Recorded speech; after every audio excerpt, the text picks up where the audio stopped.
बिस्मिल्लाहिर्रहमानिर्रहीम अस्सलामु अलैकुम वरहमतुल्लाहि वबरकातुहू। कभी कभार इंसान जो है वो तन्हाई का शिकार होता है और कभी कभार वो बहुत नाउमीदी की तरफ चला जाता है और वो इंसान बिल्कुल अपने सोसाइटी और अपने मुआशरे से कट जाता है। तो ऐसी हालत में हमें क्या करना चाहिए? ऐसी हालत में हमें क्या जो है वो चीज़ें इख्तियार करनी चाहिए कि जिसकी वजह से हमारी वो तन्हाई ख़त्म हो जाए और हम एक बेहतर ज़िंदगी गुजार सकें, एक नॉर्मल इंसान की तरह ज़िंदगी गुजार सकें। तो आज यहाँ पे मैं बैठा हुआ था ये अल-मंज़र बीच पे। तो यहाँ बहुत सारे लोग अपनी तन्हाइयों को दूर करने के लिए यहाँ पे आते हैं और समंदर के किनारे बैठते हैं, बातचीत करते हैं, अपने आप से बातें कर रहे होते हैं। कई सारे लोग जो हैं वो इस तरह के मैंने देखे जो अपने आप से बातें कर रहे थे। यानी सुभान अल्लाह, एक अजीब माहौल है स्ट्रेस और एंग्जाइटी और डिप्रेशन का। तो हज़रत अबू बकर सिद्दीक़ रज़ी अल्लाह तआला अन्हु जब नबी सल्लल्लाहु अलैहि वसल्लम के साथ गार में मौजूद थे तो नबी सल्लल्लाहु अलैहि वसल्लम ने एक आयत जो है ना वो अल्लाह ताला ने एक आयत नाजिल की कि ला तहज़न इन्नल्लाह मअना, ला तहज़न, गम न कर, इन्नल्लाह मअना, बेशक अल्लाह हमारे साथ है।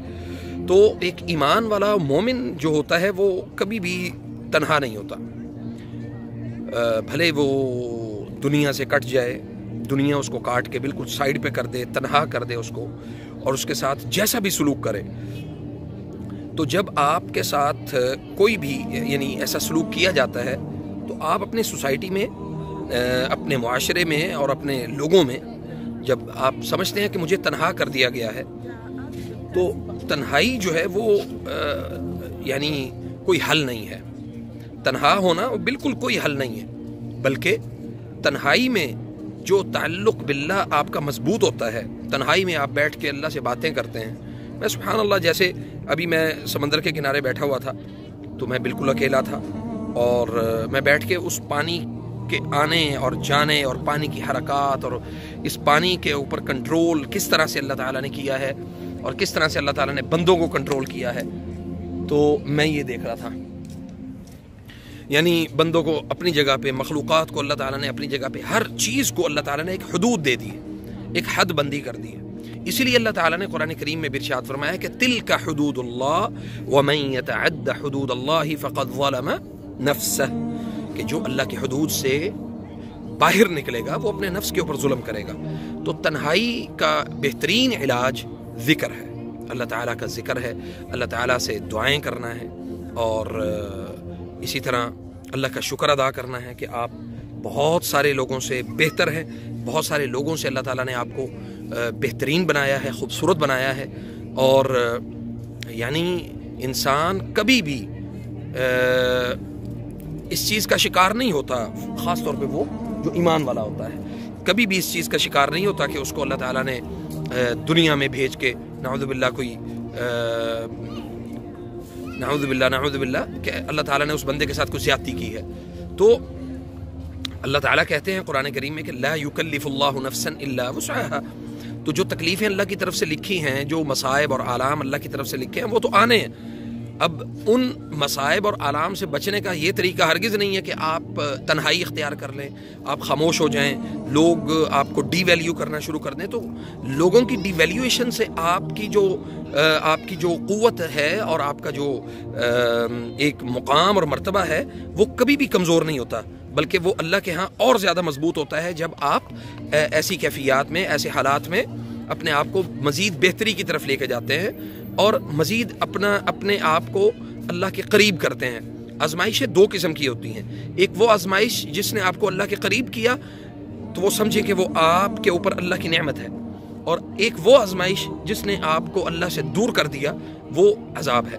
तो अल्लाह ताला से यानी अल्लाह के अजाब से हमें बचने की दुआ करनी चाहिए और अल्लाह ताला से ये दुआ करनी चाहिए कि या रब, जो आजमाइश है हमें उस पर पूरा उतरने की तौफीक अता फरमा, हमारे ईमान की सलामती अता फरमा, हमें अकीदे के ऊपर पुख्तगी अता फरमा कि हम इन हालात में और इन कैफियत में हम वो रास्ता हरगिज़ तरक ना करें कि जिसकी वजह से अल्लाह ताला हमसे नाराज़ हो जाए।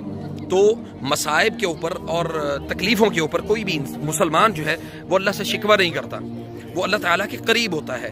تو میں نے یہ مناسب سمجھا کہ میں اب یہاں پہ آیا ہوں تو یہاں پہ بیٹھ کے کوئی بات کروں، کوئی سپیچ کروں، تو مجھے بہتر لگا کہ اس موضوع کے اوپر بات جو ہے نا وہ کرنی چاہیے، چونکہ یہ مناسب ہے۔